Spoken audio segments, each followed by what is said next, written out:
Hey everyone, today I'm going to discussing Spalding classification. MCQs इस पे डालने हैं, इसीलिए मैंने छोटा सा थ्योरेटिकल पोर्शन कवर अप करने की कोशिश की है, क्योंकि ये मेडिकल स्टूडेंट्स के लिए बहुत ही इम्पोर्टेंट क्वेश्चन में एक हैं। Let us discuss.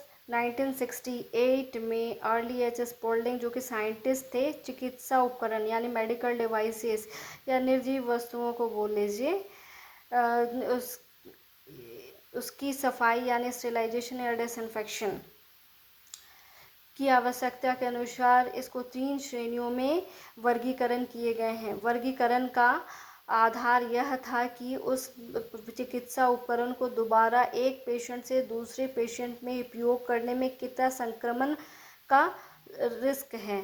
जितना ज़्यादा खतरा होगा उतना ज़्यादा उच्च स्तर का डिकंटामिनेशन की ज़रूरत होगी, यानी कि स्टेलाइजेशन और डिसइंफेक्शन की ज़रूरत होगी।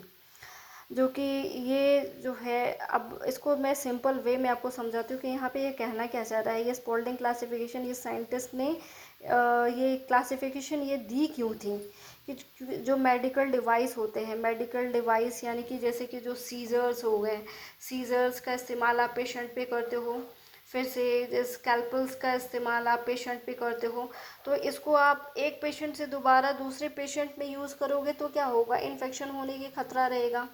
तो इसकी सफाई करने की ज़रूरत तो हो, इसकी सफाई करना ज़रूरी है। तो ये जो है, इसकी सफाई करने के लिए आप क्या यूज़ करते हो मेडिकल में, स्टेलाइजेशन डिसइंफेक्शन का ही इस्तेमाल करते हैं। तो स्टेलाइजेशन डिसइंफेक्शन अब जो है कितना ज़्यादा ये जो है ख़तरा होगा एक पेशेंट से दूसरे पेशेंट में इसको दोबारा यूज़ करने में, उस हिसाब से हम स्टेलाइजेशन या डिसइंफेक्शन का इस्तेमाल करते हैं। यही है स्पॉल्डिंग क्लासिफिकेशन कि मेडिकल डिवाइसेस जो हम पेशेंट पे इस्तेमाल कर रहे हैं उसकी सफाई होनी ज़रूरी है, और उसको सफाई करने के लिए हम स्टेलाइजेशन यूज़ करेंगे, स्टेलाइजेशन यूज़ करेंगे या डिसइंफेक्शन यूज़ करेंगे, वो डिपेंड करता है कि वो ये मेडिकल डिवाइस कौन सा है, कितना ज़्यादा उसका इस्तेमाल करने से जो है खतरा हो सकता है, संक्रमण हो सकता है। तो यही है Spalding classification.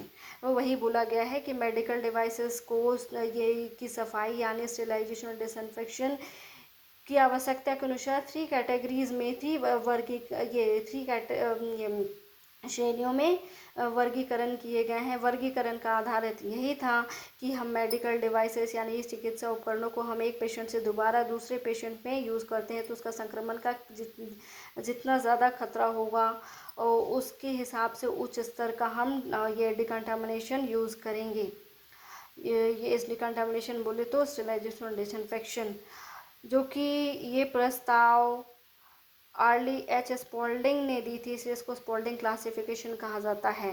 Early Spalding classification के हिसाब से मेडिकल डिवाइसेस को 3 श्रेणियों में बांटा गया है। वो कौन कौन सी कैटेगरीज हैं? फर्स्ट, क्रिटिकल आइटम्स के लिए हम स्टेलाइजेशन का इस्तेमाल करेंगे। ये मेडिकल डिवाइस हो गए, और ये हो गए हमारे जो है डिकंटामिनेशन, जो ज़रूरत पड़ेगी डिकंटामिनेट करने के लिए, स्टेलाइजेशन करना है या फिर हमें डिसइंफेक्शन करना है। ये तो ये क्रिटिकल आइटम्स हो गए। सेमी क्रिटिकल आइटम्स में डिवाइड किया, फिर से नॉन क्रिटिकल आइटम्स, ये 3 श्रेणी में ये डिवाइड किया गया है। अब नेक्स्ट वीडियो में मैंने एमसीक्यूज डालूंगी, उसके बाद फिर ये क्रिटिकल आइटम्स क्या होते हैं, उसके एग्जांपल्स क्या होंगे, और तो वो डिस्कस करूँगी। Thank you. If you like my videos please like, subscribe and comment.